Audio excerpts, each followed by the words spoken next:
नमस्कार. मंगलमूर्ती क्लासेस या यूट्यूब चॅनलमध्ये सर्वप्रथम आपणा सर्वांचं स्वागत.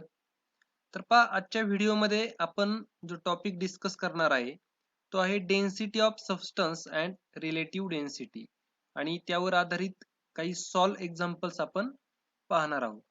तर पहा, density of substance and relative density. तर डेन्सिटी म्हणजे काय पहा, तर मास आणि व्हॉल्यूम या दोन क्वांटिटीचा जर तुम्ही रेशो घेतला, मास आणि व्हॉल्यूम या दोन क्वांटिटीचा जर रेशो घेतला, तर तुम्हाला कोणत्याही मटेरियलची डेन्सिटी फाइंड आउट करता येते. म्हणजे डेन्सिटीचा जो फॉर्म्युला आहे तो काय आहे? Mass upon volume. खाली काय दिले पहा, the SI unit of density is kilogram per metre cube. आता पहा, या ठिकाणी डेन्सिटीचा जो फॉर्म्युला आहे मास अपॉन व्हॉल्यूम, तर मासचं युनिट काय असतं? किलोग्रॅम, आणि व्हॉल्यूमचं युनिट काय असतं? Metre cube. म्हणजेच त्या ठिकाणी किलोग्रॅम अपॉन मीटर क्यूब हे कसलं युनिट येणार आहे? डेन्सिटीचं युनिट येणार आहे. पुढे काय दिलं पहा, दी property density is very useful in deciding the purity of the substance. तर एखादा सबस्टन्स किती प्युअर आहे हे डिसाइड करण्यासाठी डेन्सिटी ही जी काही प्रॉपर्टी आहे ही खूप युजफुल आहे. The relative density of a substance is expressed with respect to density of water. पहा, तुम्हाला जर एखाद्या सबस्टन्सची जर रिलेटिव्ह डेन्सिटी जर फाइंड आउट करायची असेल, तर तुम्ही त्या सबस्टन्सची डेन्सिटी कशाशी एक्सप्रेस करणार आहे? तर वॉटरच्या डेन्सिटीशी एक्सप्रेस करणार आहे. म्हणजेच काय करणार आहे? तर एखाद्या सबस्टन्सची जर तुम्हाला रिलेटिव्ह डेन्सिटी फाइंड आउट करायची असेल, तर त्या सबस्टन्सची डेन्सिटी डिवायडेड बाय तुम्ही वॉटरची डेन्सिटी करणार आहे. म्हणजेच तुम्हाला त्या ठिकाणी त्या सबस्टन्सची रिलेटिव्ह डेन्सिटी मिळणार आहे. म्हणजेच तुम्हाला रिलेटिव्ह डेन्सिटीचा जो काही फॉर्म्युला आहे तो कशा पद्धतीने मिळणार आहे? तर relative density is equal to तुम्हाला मिळणार आहे density of substance divided by density of water. तर पहा, अशा पद्धतीने आपल्याला रिलेटिव्ह डेन्सिटीचा फॉर्म्युला मिळतोय. This being a ratio of two equal physical quantities, it has no unit.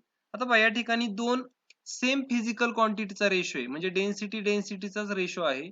त्याच्यामुळे रिलेटिव्ह डेन्सिटीला आपल्याला युनिट मिळणार नाही. तर या ठिकाणी रिलेटिव्ह डेन्सिटीला काय नाहीये? तर युनिट नाहीये. ठीक आहे. तर पुढे काय दिले पहा, relative density of A substance is called as specific gravity. तर रिलेटिव्ह डेन्सिटीलाच आपण त्या सबस्टन्सची स्पेसिफिक ग्रॅव्हिटी असं पण म्हणू शकतो. ठीक आहे. तर हा छोटासा एक टॉपिक होता. याच्यानंतर आपण या टॉपिकवर आधारित जे काही सॉल्व एक्झाम्पल आहेत ते सॉल्व एक्झाम्पल आपण या ठिकाणी पाहणार आहोत. ठीक आहे. तर पहा, फर्स्ट एक्झाम्पल आपल्याला काय दिले पहा या ठिकाणी. तर फर्स्ट एक्झाम्पल आपल्याला दिलंय, the area of the bottom of a tiffin box is 0.25 meter square and weight is 50 Newton. Calculate the pressure exerted by the box on the shelf given.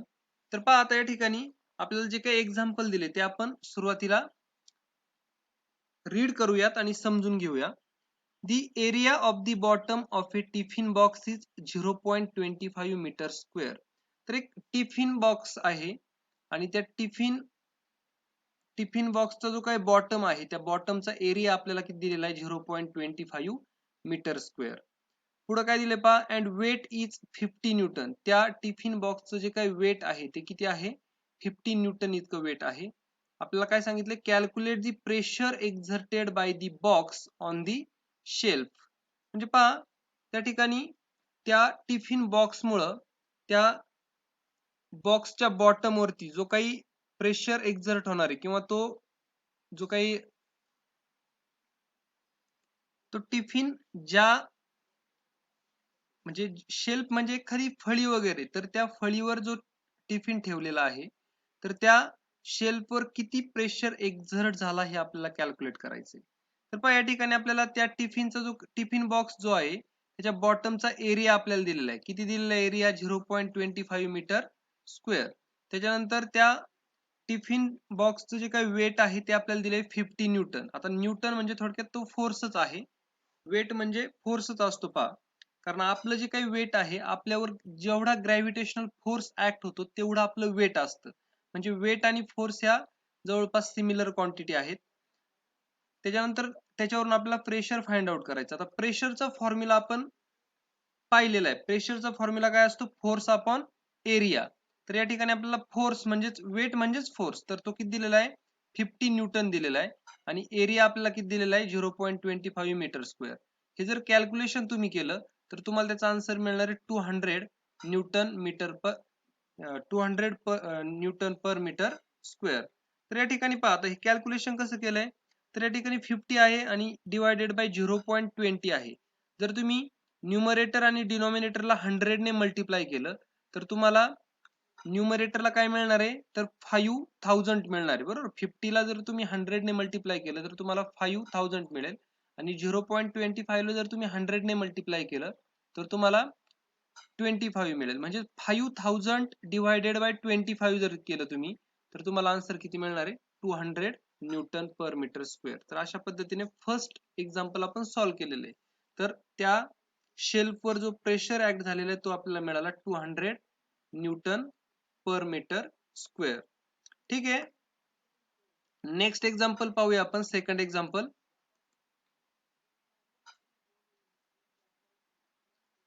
तर पहा, सेकंड एक्झाम्पल काय दिले आपल्याला? Calculate the relative density of iron if the density of water is 10⁻³ kilogram per metre cube and the density of iron is 7.85 into 10⁻³ kilogram per metre cube. तर पहा, या ठिकाणी आपल्याला आयर्नची जी काही रिलेटिव्ह डेन्सिटी आहे ती कॅल्क्युलेट करायची आहे. आता आपण हा व्हिडिओ सुरू करण्याच्या सुरुवातीलाच रिलेटिव्ह डेन्सिटी म्हणजे काय ते स्टडी केलेलं आहे. तर रिलेटिव्ह डेन्सिटी म्हणजे काय असतं? तर त्या सबस्टन्सची जी काही डेन्सिटी आहे तिला वॉटरच्या डेन्सिटीने जर तुम्ही डिव्हाइड केलं तर तुम्हाला त्या सबस्टन्सची रिलेटिव्ह डेन्सिटी मिळत असते. तर पहा, या ठिकाणी रिलेटिव्ह आपल्याला आयर्नची जी डेन्सिटी दिलेली ती आपण लिहून घेऊया. आयर्नची डेन्सिटी किती दिलेली आहे? 7.85 into 10⁻³ kilogram per metre cube. तर गिवन मध्ये आपण ती आयर्नची डेन्सिटी इथे लिहून घेतली. त्याच्यानंतर वॉटरची डेन्सिटी पण आपल्याला दिलेली 10⁻³ किलोग्राम पर मीटर क्यूब. म्हणजे या ठिकाणी आपण ती पण डेन्सिटी लिहून घेतली. Density of water is equal to 10⁻³ kilogram per metre cube. आता ह्या दोन डेन्सिटी लिहिल्या आणि आपल्याला फाइंड आउट काय करायचंय? Relative density of iron is equal to आपण क्वेश्चन मार्क लिहिलेला आहे. मग आता आपल्याला फॉर्म्युला माहिती आहे काय? Relative density of iron is equal to कशा कशाचा रेशो आहे? तर density of iron divided by density of water. म्हणजे त्या आयर्नच्या डेन्सिटीला आपण वॉटरच्या डेन्सिटीने डिवाइड करणार आहे. मग या ठिकाणी आयर्नची डेन्सिटी किती आहे? 7.85 into 10⁻³ kilogram per metre cube आहे. डिवायडेड बाय वॉटरची डेन्सिटी किती आहे? 10⁻³ किलोग्राम पर मीटर क्यूब इतके आहे. मग आता हे जर कॅल्क्युलेशन जर तुम्ही केलं तर तुम्हाला या ठिकाणी हे जे काही 10⁻³ किलोग्राम पर मीटर क्यूब आणि हा जो काही डिनॉमिनेटरला 10⁻³ किलोग्राम पर मीटर क्यूब हे कॅन्सल झालेले दिसतील आणि तुम्हाला जे काही आन्सर मिळणार आहे ते आन्सर किती मिळणार आहे? तर 7.85 इतका आन्सर मिळणार आहे. म्हणजेच तुम्हाला त्या आयर्नची जी काही रिलेटिव्ह डेन्सिटी आहे ती किती मिळाली? 7.85 इतकी मिळाली. आता रिलेटिव्ह डेन्सिटीला युनिट नसतं कारण दोन सेम फिजिकल क्वांटिटीचा त्या ठिकाणी रेशो आहे, म्हणून रिलेटिव्ह डेन्सिटीला आपल्याला युनिट मिळत नाही. ठीक आहे. नेक्स्ट थर्ड जे एक्झाम्पल आहे ते आपण पाहूया. थर्ड एक्झाम्पल आपल्याला दिले, the area of the tip of a screw is 0.5 millimeter square and its weight is 0.5 Newton. Calculate the pressure in Pascal exerted by the screw on a wooden plank. तर पहा, या ठिकाणी आपल्याला जे काही example दिले थर्ड एक्झाम्पल त्याच्यामध्ये आपल्याला सांगितले की एक स्क्रू आहे, त्या स्क्रूच्या टिप म्हणजे टोकाचा जो काही एरिया आहे तो आहे 0.5 मिलीमीटर स्क्वेअर आणि त्या स्क्रूचं जे काही वेट आहे ते आहे 0.5 न्यूटन. आणि त्याच्यावरून आपल्याला सांगितले की त्या स्क्रूमुळं जो काही एक लाकडाचा ठोकळा आहे त्या लाकडाच्या ठोकळ्यावरती किती प्रेशर एक्झर्ट होईल ते आपल्याला त्या ठिकाणी कॅल्क्युलेट करायचे.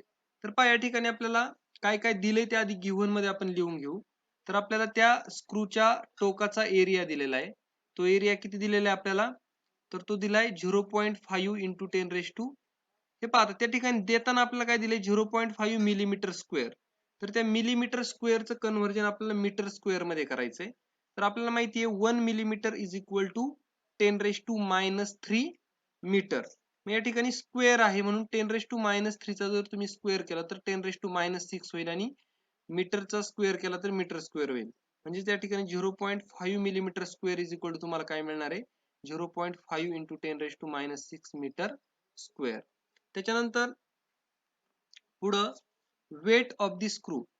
आता त्या स्क्रूचं वेट पण आपल्याला दिलेलं आहे, किती दिलेलं आहे 0.5 न्यूटन. तर ते पण आपण या ठिकाणी लिहून घेतलं आणि आपल्याला काय कॅल्क्युलेट करायचं तर प्रेशर कॅल्क्युलेट करायचं. Pressure is equal to question mark. प्रेशरचा फॉर्म्युला आपल्याला माहिती आहे वेट अपॉन एरिया किंवा फोर्स अपॉन एरिया. वेट आणि फोर्स ह्या सेम क्वांटिटी आहेत म्हणून आपण pressure is equal to weight upon area तिथं लिहू शकतो. इज इक्वल टू 0.5 न्यूटन हे वेट आहे डिवायडेड बाय त्याचा एरिया आपल्याला दिलेला आहे 0.5 इंटू 10⁻6 मीटर स्क्वेअर. मग या ठिकाणी 0.5 काय झाले कॅन्सल झाले आणि हा जो काही 10⁻6 आहे तो 10⁻6 जर आपण न्यूमरेटरला नेला तर त्या ठिकाणी आपल्याला काय मिळणार आहे 10⁻6 चा 10⁻6 झालेला पाहायला मिळणार आहे. म्हणजे त्या ठिकाणी जो काही प्रेशर ऍक्ट झालाय तो आहे 10⁻6 न्यूटन पर मीटर स्क्वेअर आणि 1 न्यूटन पर मीटर स्क्वेअर म्हणजेच 1 पास्कल असतं म्हणून आपण न्यूटन पर मीटर स्क्वेअरच्या जागी काय टाकू शकतो पास्कल. म्हणजे आपल्याला जे काही आन्सर मिळाले ते मिळाले pressure is equal to 10⁻6 pascal. तर अशा पद्धतीने जो काही थर्ड एक्झाम्पल होतं ते आपण या ठिकाणी सॉल्व्ह केलेले आहे. त्याच्यानंतर आपण पाहूया next fourth example.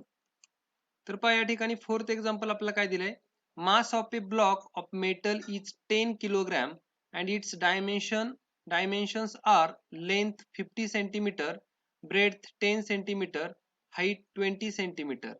If the metal block is placed on the following surface on the table, find out on which of the surface ABCD, CDEF and DCFG will the pressure exerted on the table be maximum. तर पहा सुरुवातीला काय करायचं example व्यवस्थित वाचून घ्यायचं त्याचा अर्थ समजून घ्यायचा आणि त्याच्यानंतर दिलेला जो काही डाटा आहे तो लिहून घ्यायचा आणि जे फाइंड आउट करायला विचारले इज इक्वल टू आपल्याला क्वेश्चन मार्क त्या ठिकाणी लिहायचे. तर पहा एक mass of A block of metal एक मेटलचा ब्लॉक आहे धातूचा एक ठोकळा आहे आणि त्याचं जे काही डायमेन्शन आहे तर ते आता तो जो काही क्युबॉइड शेपचा तो ब्लॉक असावा असं दिलेल्या डाट्यावरून आपल्याला लक्षात येतंय. तर त्या ठिकाणी तो जो काही मेटल ब्लॉक आहे तर त्या मेटल ब्लॉकचं जे काही मास आहे ते आपल्याला दिले 10 किलोग्रॅम. त्याचं मास किती दिलेले 10 किलोग्रॅम. त्याच्यानंतर त्याचं डायमेन्शन म्हणजे त्याची लेंथ दिलेली आपल्याला 50 सेंटीमीटर, ब्रेड्थ म्हणजेच रुंदी दिलेली आपल्याला 10 सेंटीमीटर, हाईट म्हणजेच उंची आपल्याला दिलेली 20 सेंटीमीटर. तर अशा पद्धतीने आपल्याला लांबी रुंदी उंची दिलेली आहे आणि आपल्याला काय सांगितलंय if the metal block is placed on the following surface on the table find out on which of the surface will the pressure exerted on the table be maximum. तर पहा या ठिकाणी तो जो काही मेटल ब्लॉक आहे त्याचे वेगवेगळे सरफेस आहेत तर त्यांनी आपल्याला विचारले की कोणत्या सरफेसवर तो ब्लॉक ठेवल्यानंतर जास्तीत जास्त प्रेशर एक्झर्ट होईल. मग ते आपल्याला सरफेसचे नावं दिलेले आहेत ABCD CDEF BCFG. तर पहा मग आपण पाहूया आपल्याला तो जो काही ब्लॉक आहे तो ब्लॉकची डायग्राम पण या ठिकाणी दिलेली पहा. तर या ठिकाणी ABCDEFGH अशा पद्धतीचा तो क्युबॉइड शेपचा ब्लॉक आहे आणि त्याची लेंथ 50 त्याच्यानंतर ब्रेड्थ 10 आणि हाईट 20 असं आपल्याला दिलेलं आहे. मग आपण काय करू प्रत्येक जो काही सरफेस आहे त्या प्रत्येक सरफेसचा आपण एरिया फाइंड आउट करू. म्हणजे आपल्याला जे काही 3 सरफेस दिलेले आहेत त्या 3 सरफेसचे आपण काय करू एरिया फाइंड आउट करू आणि त्या ब्लॉक मुळे जो काही फोर्स ऍक्ट झालेला आहे जो काही टोटल फोर्स आहे आता आपल्याला डायरेक्ट फोर्स दिलेला नाही आपल्याला मास दिलेले आहे तर m इंटू जी म्हणजेच तुम्ही फोर्स कॅल्क्युलेट करू शकता mass into acceleration due to gravity. म्हणजेच त्या ठिकाणी जो काही फोर्स आहे तो फोर्स डिवायडेड बाय त्या सरफेसचा एरिया जर आपण केला तर आपल्याला त्या ठिकाणी जो काही टोटल प्रेशर असणार आहे तो मिळणार आहे. मग आपण प्रत्येक त्या फेससाठी जे काही फेसेस आपल्याला 3 फेसेस दिल्यात प्रत्येक फेस साठी आपण प्रेशर कॅल्क्युलेट करूया आणि कोणत्या फेसवरती जास्तीत जास्त प्रेशर ऍक्ट होतोय ते आपण फाइंड आउट करूया. तर पहा सुरुवातीला आपण काय करू, त्या ब्लॉकचं जे काही वेट आहे ते आपण कॅल्क्युलेट करू. आता वेट म्हणजेच वेट कसं कॅल्क्युलेट करतो आपण, तर weight of the block is equal to काय फॉर्म्युला आहे, mass into acceleration due to gravity म्हणजेच mg. तर या ठिकाणी मास आपल्याला दिलेलं आहे, किती दिलेलं आहे 10 kg, आणि g ची व्हॅल्यू आपल्याला माहिती कॉन्स्टंट असते 9.8. तर 10 इंटू 9.8 जर तुम्ही केलं तर तुम्हाला वेट मिळतंय, तर ते मिळते 98 न्यूटन. बरोबर, 10 ने 9.8 ला जर तुम्ही मल्टिप्लाय केलं तर 98 तुम्हाला आन्सर मिळणार आहे. तर पहा सुरुवातीला आपण काय करूया, जो काही ABCD सरफेस आहे, ABCD सरफेस कोणता आहे तर पहा ABCD हा येलो कलरचा जो सरफेस आहे त्याचा आपण सुरुवातीला एरिया फाइंड आउट करूया. तर आपल्याला त्याची लेंथ दिलेली आहे 50 सेंटीमीटर आणि हाईट दिलेली आहे 20 सेंटीमीटर. तर तुम्ही त्याची लेंथ इंटू हाईट जर मल्टिप्लिकेशन केलं तर तुम्हाला त्याचा एरिया मिळणार आहे. तर या ठिकाणी एरिया काय मिळतं आपल्याला 50 सेंटीमीटर इंटू 20 सेंटीमीटर, त्याचं मल्टिप्लिकेशन येतंय 1000 सेंटीमीटर स्क्वेअर. आता या सेंटीमीटर स्क्वेअरचं जर कन्व्हर्जन तुम्ही मीटर स्क्वेअर मध्ये जर केलं तर 1000 centimetre square is equal to आपल्याला मिळते 0.1 मीटर स्क्वेअर. त्याच्यानंतर पहा पुढं प्रेशर आपण कॅल्क्युलेट करू त्या फेसवरती, ABCD फेसवरती. तर प्रेशर इज इक्वल टू काय वेट अपॉन एरिया. तर तो जो काही ब्लॉक आहे त्याचं वेट आहे 98 आणि त्या फेसचा एरिया आहे 0.1. आता या ठिकाणी तुम्ही जर न्यूमरेटर आणि डिनॉमिनेटरला 10 ने मल्टिप्लाय केलं तर वरती 980 होईल आणि खाली 0.1 इंटू 10 1 होणार आहे. तर 980 ला 1 ने डिवाइड केलं तर आन्सर काय येणार आहे 980 पास्कल येणार आहे. प्रेशरचं युनिट पास्कल आहे. तर ठीक आहे, आपल्याला जो काही सरफेस होता ABCD, तर त्या सरफेसवर जो काही टोटल प्रेशर आहे तो आपल्याला मिळाला 980 पास्कल.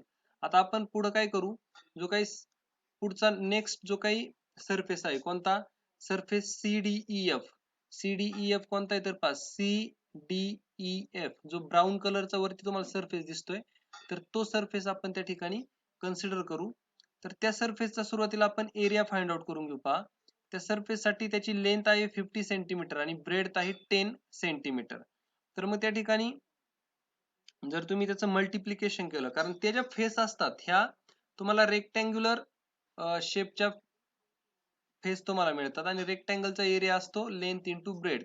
तर 50 इंटू 10 जर केलं तर तुम्हाला 500 सेंटीमीटर स्क्वेअर इतका एरिया मिळणार आहे. त्याचं कन्व्हर्जन जर तुम्ही मीटर स्क्वेअर मध्ये केलं तर तुम्हाला 0.05 मीटर स्क्वेअर इतका एरिया मिळणार आहे. मग आपण त्याच्यावरचा जो काही प्रेशर आहे तो कॅल्क्युलेट करू वेट अपॉन एरिया या फॉर्म्युल्याने. वेट आपल्याला माहिती आहे किती 98 इतकं वेट आहे 98 न्यूटन आणि एरिया आपल्याला मिळालेला आहे 0.05 मीटर स्क्वेअर. म्हणजे 98 डिवायडेड बाय 0.05 म्हणजेच आपण काय करू त्याला 98 ला जर तुम्ही 100 ने मल्टिप्लाय केलं तर इथं पहा 9800 मिळालाय आणि 0.05 ला जर तुम्ही 100 ने मल्टिप्लाय केलं तर तुम्हाला 5 मिळणार आहे. म्हणजेच 9800 डिवायडेड बाय 5 तुम्ही जर केलं तर तुम्हाला हे कॅल्क्युलेशन केल्यानंतर 5 ने जर तुम्ही 9800 ला जर भाग दिला तर तुम्हाला त्या ठिकाणी जे काय आन्सर मिळणार आहे ते मिळणार आहे 1960 पास्कल. ठीक आहे, त्याच्यानंतर पुढची जी काही फेस आहे फॉर सरफेस BCFG. पहा BCFG कोणता आहे पहा BCFG जो ब्ल्यू कलरने दाखवलेला आहे. तर त्याचा आपल्याला एरिया फाइंड आउट करायचं. तर त्याच्यामध्ये त्याची हाईट आहे 20 आणि त्याची जी काही ब्रेडथ आहे ती आहे 10. तर 20 इंटू 10 केलं तर त्याचा एरिया आपल्याला मिळणार आहे. तो एरिया आपल्याला पहा 20 सेंटीमीटर इंटू 10 सेंटीमीटर किती मिळाला 200 सेंटीमीटर स्क्वेअर. त्याचं कन्व्हर्जन जर तुम्ही मीटर स्क्वेअर मध्ये केलं तर तुम्हाला त्याचं एरिया मीटर स्क्वेअर मध्ये मिळतो 0.02 मीटर स्क्वेअर. मग प्रेशरचा फॉर्म्युला आपण यूज करू वेट अपॉन एरिया.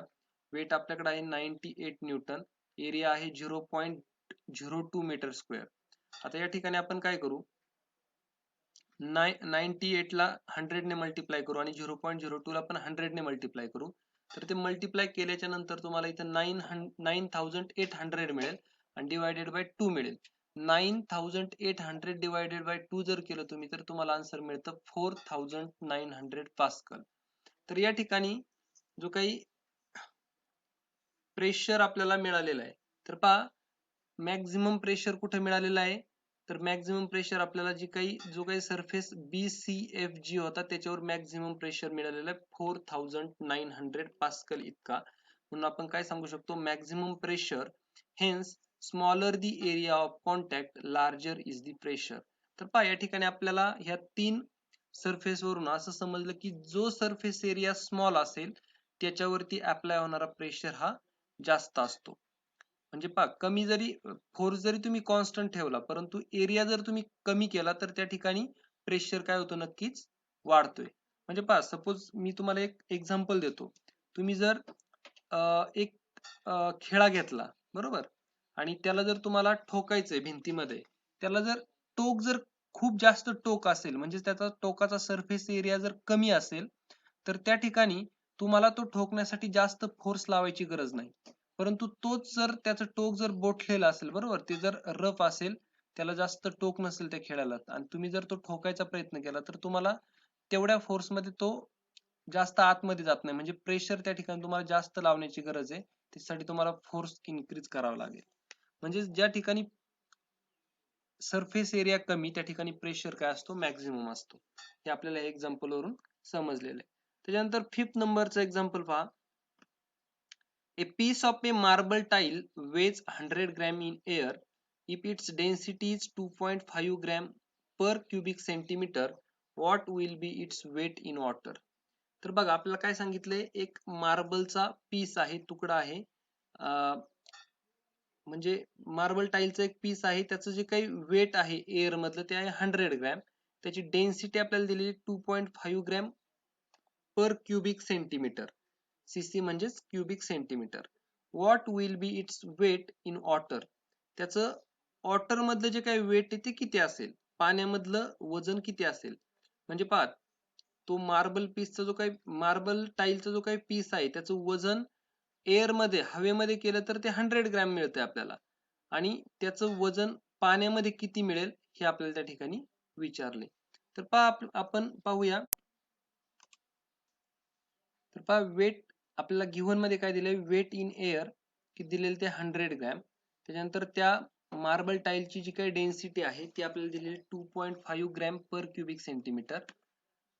त्याच्यावरून आपण जर व्हॉल्यूम कॅल्क्युलेट केलं तर व्हॉल्यूमचा फॉर्म्युला आपल्याला माहिती आहे काय, की वेट किंवा मास अपॉन डेन्सिटी. तर मग वेट किती आहे 100 gram divided by density 2.5 gram per cubic centimetre.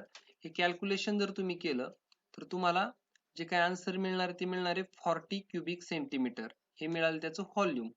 आता व्हॉल्यूम आपल्याला मिळालं तर मग खाली पहा, therefore according to Archimedes principle when the piece is dipped in water of volume equal to volume of piece, that is 40 cubic centimeter will be displaced. The loss in the weight of the piece will be equal to weight of displaced water, that is 40 gram. तर पहा या ठिकाणी आपल्याला काय सांगितलंय, आपण जो काही मार्बल टाईलचा पीस घेतलेला आहे तो आपण पाण्यामध्ये जर बुडवला तर बुडवल्यानंतर त्या सपोज एखादं तुम्ही बीकर घेतलं, ते बीकर पूर्ण पाण्याने भरून घेतलं आणि त्या बीकर मध्ये जर तो मार्बल टाईलचा पीस जर तुम्ही बुडवला तर त्या बीकर मधून किती पाणी बाहेर येणार आहे, जेवढं त्या मार्बल टाईलचं व्हॉल्यूम आहे तेवढंच वॉटर काय होणार आहे त्या बीकर मधून बाहेर पडणार आहे. आणि त्या मार्बल टाईलला किंवा कोणत्याही ऑब्जेक्टला आपण ज्या वेळेस एखाद्या लिक्विड मध्ये डीप करतो, बुडवतो, तर त्याचं वेट लॉस होत असतं आणि ते वेट किती लॉस होत असतं, तर त्या बीकर मधून जेवढं पाणी बाहेर पडले तेवढं वेट त्या मार्बल टाईलचं काय झालेलं ते त्या ठिकाणी लॉस झालेलं आहे. तर मग तेवढं लॉस झालं, आता किती वॉटर त्या ठिकाणी बाहेर पडणार आहे, तर जेवढं त्या मार्बल टाईलचं व्हॉल्यूम आहे तेवढं. तर व्हॉल्यूम किती आहे 40 क्युबिक सेंटीमीटर. म्हणजे 40 ग्रॅम इतकं 40 ग्रॅम इतकं वॉटर काय झालेलं आहे त्या बीकर मधून डिस्प्लेस झालेले आहे तेवढ्या वेटचं.